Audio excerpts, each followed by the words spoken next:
अस्सलाम वालेकुम बच्चों। तो आज हम एक और पास पेपर डिस्कस करेंगे यूईटी का 2017 का पास पेपर डिस्कस करने लगे हम लोग। इस पास पेपर में फिजिक्स के पोर्शन का सॉल्यूशन करवाऊंगा मैं आपको। इसका पहला क्वेश्चन है, in an experiment the length of the steel rod is to measure. For this purpose the student find the different device to the lab. Device A से मेजर किया तो एब्सोल्यूट अनसर्टेनिटी कितनी दी हुई थी 0.5 सेंटीमीटर। डिवाइस बी से measure किया, device ए की absolute uncertainty दे दी, device B से मेजर किया तो उसकी एब्सोल्यूट अनसर्टेनिटी 0.05 सेंटीमीटर थी। तो कहता प्रिसाइज मेजरमेंट कौन देगा तो प्रिसाइज मेजरमेंट बेटा हमारे पास उसका क्वेश्चन 1 का रिलेशन देख लें। प्रिसाइज मेजरमेंट का एब्सोल्यूट अनसर्टेनिटी से यानी कि लीस्ट काउंट से जो रिलेशन होता है इन्वर्स होता है। जितना लीस्ट काउंट कम होगा उतनी मेजरमेंट ज़्यादा प्रिसाइज होगी। तो जो डिवाइस है हमारे पास, जो लीस्ट काउंट है उसमें ए डिवाइस का वो हमारे पास ए डिवाइस का बी डिवाइस का कम है और ए डिवाइस का ज़्यादा है। इसी तरह जो प्रिसाइज मेजरमेंट होगी वो बी डिवाइस क्या देगी, ज़्यादा देगी as compare to precise measurement A. तो इसका मतलब इसका ऑप्शन बनेगा use only B device. Second question है, which of the following expression is for velocity. आप वैल्यू देख लें, metre per second square put कर दिया, मीटर लगा दिया, बन गया metre square per second square whole square root, solve किया मीटर पर सेकंड आया। बेटा बाकी ऑप्शंस के लिए मीटर पर सेकंड नहीं आएगा, इसलिए इसका आंसर बनेगा अल्फा। ठीक है, क्वेश्चन नंबर 3 पे आ जाएं। Two forces of magnitude 5 Newton and 8 Newton act on a body on a point which of the following can not be magnitude of the resultant force. ठीक है बेटा, तो इसमें देखें क्वेश्चन नंबर 3 में फार्मूला लिख लें। रिजल्टेंट की जो मैग्नीट्यूड का फार्मूला होता है वो रिजल्टेंट ग्रेटर देन और इक्वल टू होता है ए माइनस बी, लेस देन और इक्वल टू होता है ए प्लस बी। यहाँ पर आप देख लें 5 और 8 को माइनस कर लें, क्या आएगा 3 आ जाएगा, और 5 और 8 को ऐड कर लें तो कितना आएगा 11 आ जाएगा। इसका नाम आंसर 3 से बड़ा और इक्वल और 13 से छोटा और उसके इक्वल होना चाहिए। तो आंसर 2 न्यूटन नहीं होगा, बाकी सब हो सकते हैं। आगे क्वेश्चन नंबर 4 में 3 ब्रिक्स दिखाई हुई हैं, हर एक की लेंथ क्या है एल। मैं इसका पिवट पॉइंट ये चूज़ कर रहा हूँ। देखें यहाँ पर हमारे पास इसका वेट लाई करेगा, मीटर में लाई करता है, इसका वेट भी मीटर में लाई करेगा, तकरीबन ये हमारे पास एल हो जाएगा, वेट हो जाएगा। जो हमारे पास यहाँ से यहाँ तक फासला होगा वो होगा चूँकि L/2, तो इसका जो ये वाला रीजन आएगा, ये वाला रीजन ये बनेगा L/2 माइनस एक्स,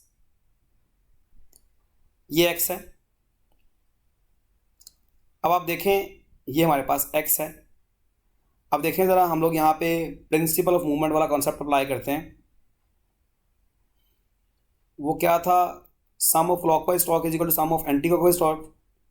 तो पहले ले लेते हैं हम लोग sum of anti clockwise torque को L/2 minus x into W, दूसरा क्लॉकवाइज रहेगा एक्स इंटू डब्ल्यू, डब्ल्यू से कैंसिल हो गया, L/2 minus x is equal to x आ गया, L/2 इज इक्वल टू आ गया एक्स प्लस एक्स, ये बनेगा 2x। तो आंसर आ गया x का L/4, तो ऑप्शन बनेगा बीटा।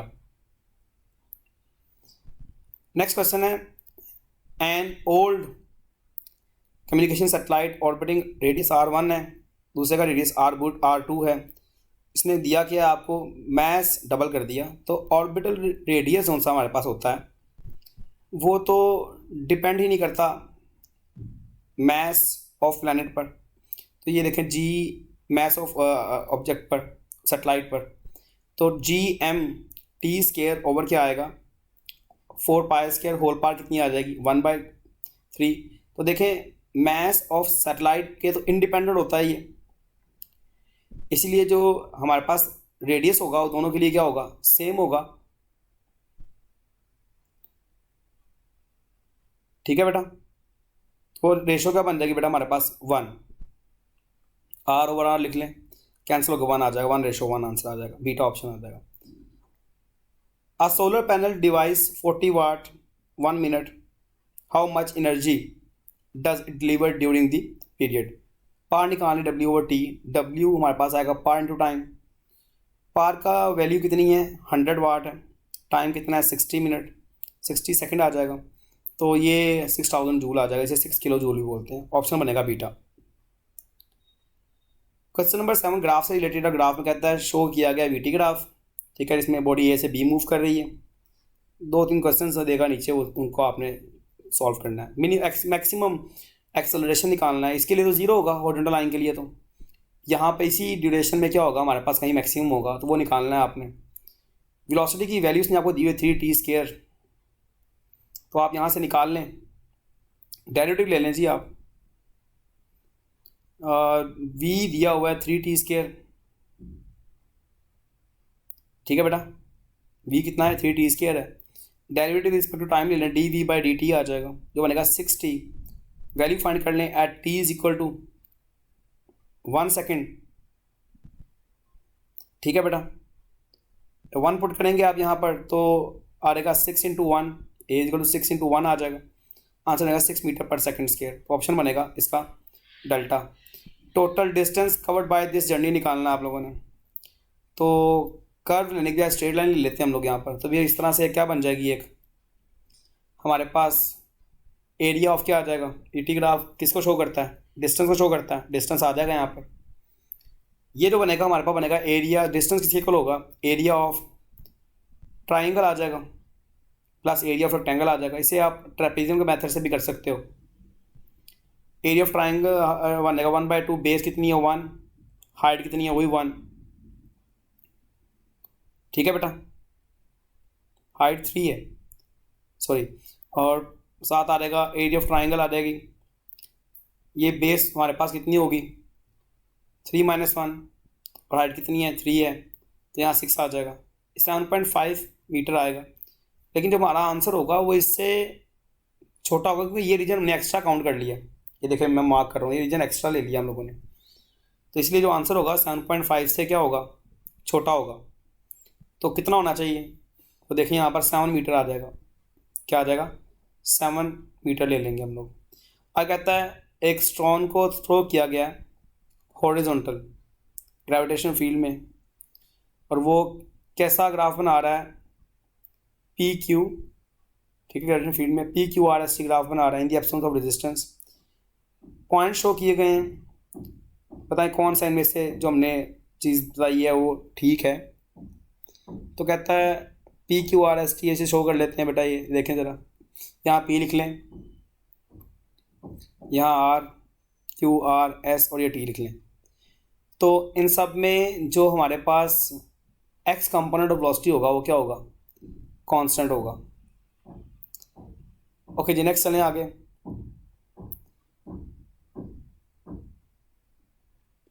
मेरे पास is address pendulum hanging from the ceiling, ठीक है, कहता है लेकिन जैसे वो मूव करेगी कांस्टेंट वेलोसिटी के साथ, देखिए कांस्टेंट स्पीड इसका की पॉइंट है, देन पेंडुलम की मोशन पर क्या फ़र्क पड़ेगा, T equal 2π√L over square root बड़ा आ जाएगा A² + G²। वेलोसिटी चूँकि कांस्टेंट है वेलोसिटी चूँकि क्या कांस्टेंट है, तो A क्या होगा 0 होगा, तो फार्मूला आएगा L ओवर सिंपल G आ जाएगा। तो ये अपना नया टाइम पीरियड T के इक्वल ही आ गया, तो हम कहेंगे स्टे ओवर दी मार्क पर ही रहेगा, ठीक है, और इस पर कोई फोर्स नहीं लगेगी। ओके बेटा, नेक्स्ट है ट्यूनिंग फोक दी हुई है, पहले वाले की 12 बीट पर सेकंड है, और फिर फ्रिक्वेंसी दी है 200 हर्ट्ज, निकालनी है तो +-12 कर लें, -12 करेंगे तो आंसर आएगा 188 हर्ट्ज, और अगर करेंगे 212 हर्ट्ज आ जाएगा, तो आंसर बनेगा both A and B। Graph दिया हुआ है फोर्स और टाइम का, तो फोर्स और टाइम ग्राफ का जो एरिया होता है वो हमारा कांस्टेंट F/T आता है, जो कि चेंज इन मोमेंटम को रिप्रेजेंट करता है, चेंज इन मोमेंटम को रिप्रेजेंट करता है, ऑप्शन बनेगा बीटा।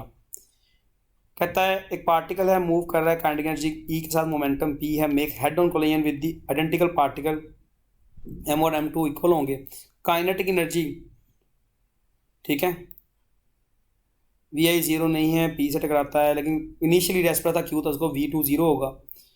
कहता है हमारे पास कौन सा रिलेशन इनमें से ठीक रिप्रेजेंट कर रहा है काइनेटिक एनर्जी और मोमेंटम को। आफ्टर को लेंगे वी एफ निकाल लेते हैं, चूँकि स्टिक टुगेदर हो गया तो यहाँ पर M1V1 plus M2V2 M1 plus M2 आ जाएगा।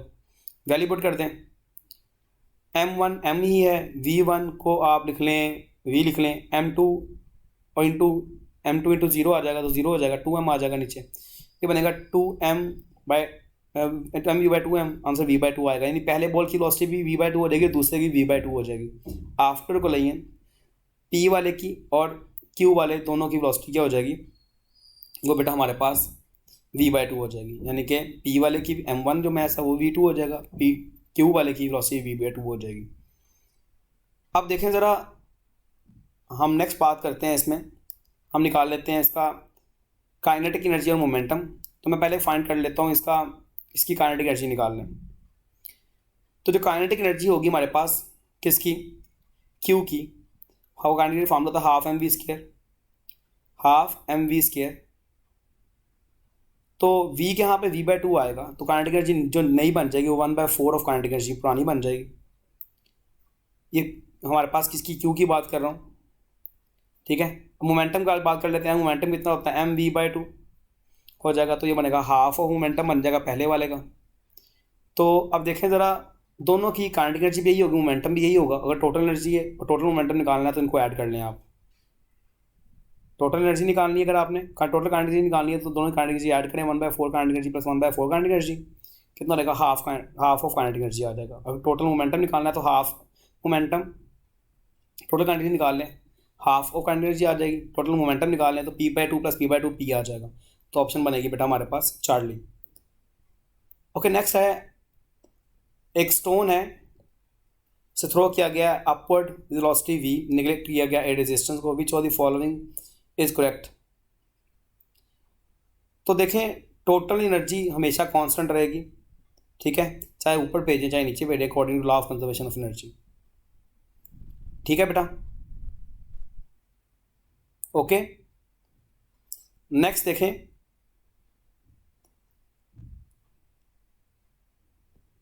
नेक्स्ट हम बात कर लेते हैं क्वेश्चन नंबर 15 की। क्वेश्चन 15 क्या है, ऊपर वाले क्वेश्चन में बाकी पॉइंट्स आप देख लीजिएगा, वो ठीक नहीं है।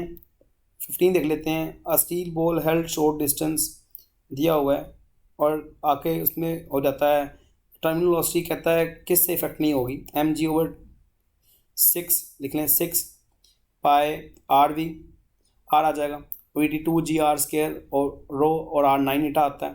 तो ये हमारे पास डिस्टेंस पर डिपेंड नहीं करती, ठीक है, इंडिपेंडेंट होती है, विस्कोसिटी पर डिपेंड करेगी, डायमीटर पे भी करेगी और डेंसिटी पे भी करेगी।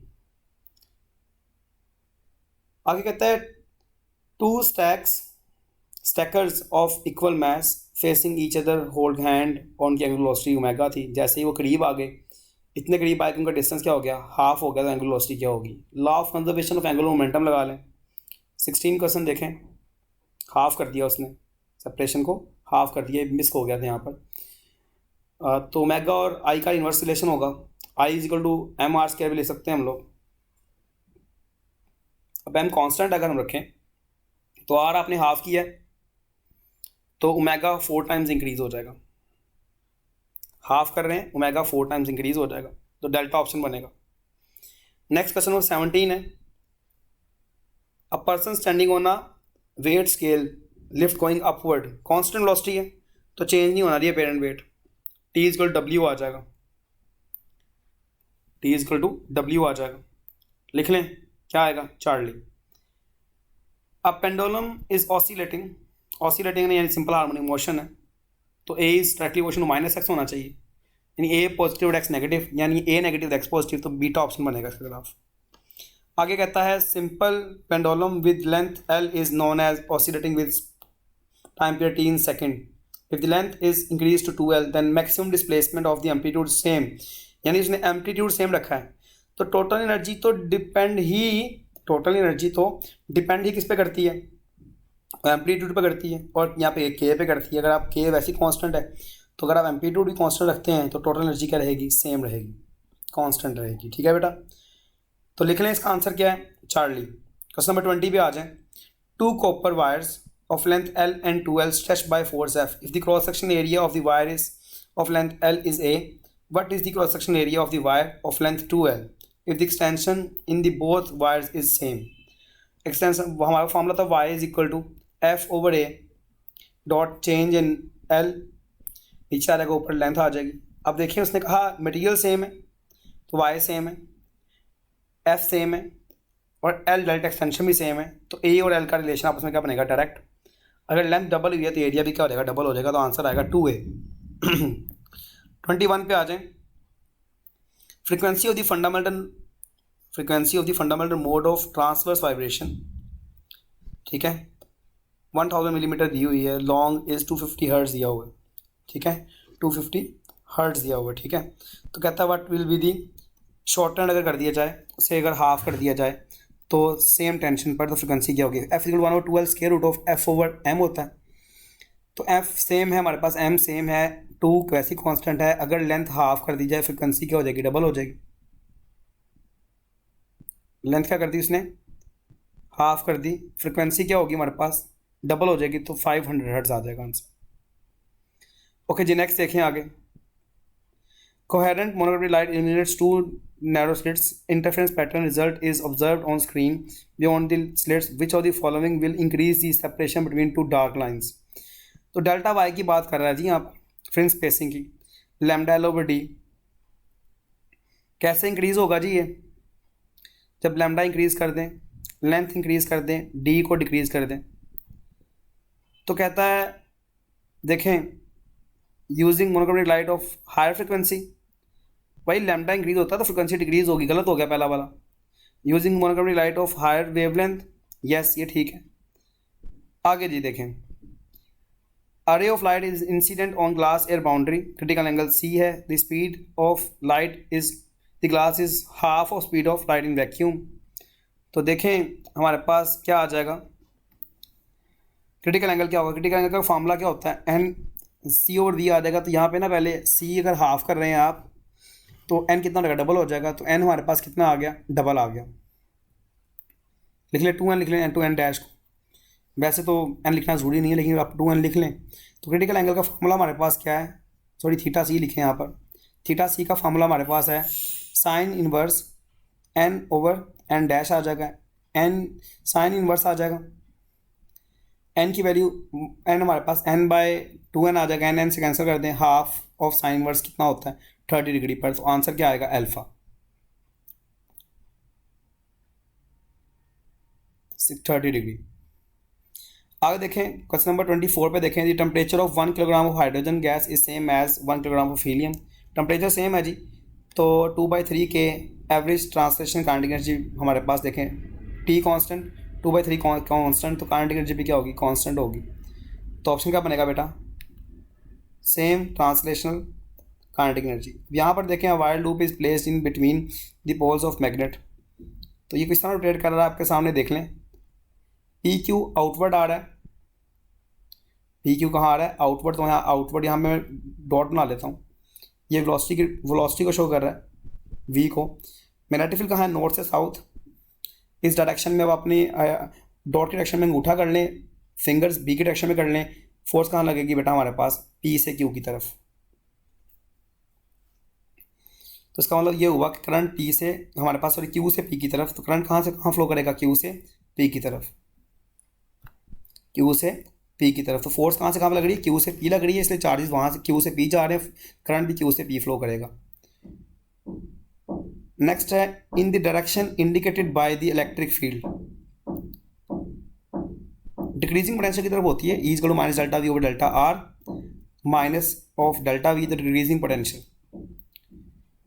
आगे देखें जी, a source initially contain N naught nuclei, बाद में डिके कितने हो गए आफ्टर 3 हाफ लाइफ, देख लें न्यूक्लियाई दिए हुए एन नॉट, बाद में कहता है डिके कितने हो जाएंगे आफ्टर 3 हाफ लाइफ। तो formula number of decayed, atom decayed का फार्मूला क्या होता है, 1 - 1 over 2 raise to power n whole n naught आ जाएगा, 1 - 2 रेज़ पावर 3 हो जाएगा, होल n साथ n नॉट आ जाएगा, सॉल्व करेंगे 7/8 एन नोट आ जाएगा, तो ऑप्शन बनेगा बीटा। नेक्स्ट है the electrons in cathode ray tube are accelerated by a node, potential difference दिया हुआ है, पोटेंशियल डिफरेंस अगर 8000 कर दिया जाए तो electron will arrive, full potential आपने 4 टाइम बढ़ा दिया, स्पीड कितनी होगी 2v ओवर क्या आएगा 2qv लिख लें आप, 2 टाइम्स qv या ओवर क्या आ जाएगा m आ जाएगा। तो पोटेंशियल 4 टाइम्स इंक्रीज कर दें आप तो स्पीड क्या हो जाएगी, डबल हो जाएगी। ठीक है, इंक्रीज कर दिया तो स्पीड क्या हो जाएगी, डबल हो जाएगी। अब इसे लिख लें v dash is equal to, छोटा v लिख रहा हूँ इसको मैं, 2 टाइम्स v आ जाएगा। जब पोटेंशियल के v को मैं बड़ा लिख रहा हूँ, ऊपर वाला भी v बड़ा ही कर लें आप। ठीक है, ओके बेटा। स्पीड का v ब्लैक से लिखा है, पोटेंशियल का v आपने उससे लिखा है पोटेंशियल डिफरेंस का कैपिटल v से। अब अगर स्पीड डबल हो जाए, काइनेटिक एनर्जी क्या हो जाएगी बेटा, वो 4 टाइम्स हो जाएगी। लिखने kinetic energy will becomes 4 times, velocity double और काइनेटिक एनर्जी 4 टाइम्स। तो ऑप्शन बनेगा इसका, मोमेंटम पूछा ही नहीं है, मोमेंटम काट दो और पूछा हमसे क्या है काइनेटिक एनर्जी और स्पीड, तो वो क्या आएगी बेटा हमारे पास चार्ली ऑप्शन। ठीक है, 3 लाइट बल्ब्स हैं कनेक्टेड डीसी सप्लाई से किए गए हैं, ईच बल्ब नॉर्मल ब्राइटनेस से कर रहे हैं, जैसे कि यहाँ शो किया गया है। एमीटर हमें रीडिंग दे रहा है करंट की, कहता अगर क्या हो, आगे देखें ज़रा। वैसे तो फार्मूला इसका P = V के बराबर होगा पावर डिसिपेशन का। ठीक है, क्योंकि पैरेलल कॉम्बिनेशन वोल्टेज क्या होता है, सेम होता है। अब देखें ज़रा आप आगे, तो देखिए कहता है एक बल्ब और लगा दिया जाए, पैरेलल में एक बल्ब और लगाने से रेजिस्टेंस कम हो जाती है जनाब, इक्विवेलेंट रेजिस्टेंस क्या होती है, कम हो जाती है, करंट बढ़ जाएगा, तो एमीटर की रीडिंग भी इंक्रीज हो जाएगी। ठीक है, बट ब्राइटनेस सेम रहेगी क्योंकि वोल्टेज में पैरेलल, ये सारे बल्ब पैरेलल लगे हुए हैं, वोल्टेज क्या है, सेम है। तो ऑप्शन आएगा beta. The truth table are shown in the diagram, same input पर हमें अगर ज़ीरो मिले, सेम इनपुट पर अगर हमें क्या मिले, ज़ीरो मिले, चेक कर लें दोनों पे ज़ीरो मिल रहा है, तो ये एक्स और गेट होता है, तो ऑप्शन क्या बनेगी इसकी, डेल्टा। ठीक है बेटा, समझ आ गई है। अस्सलाम वालेकुम।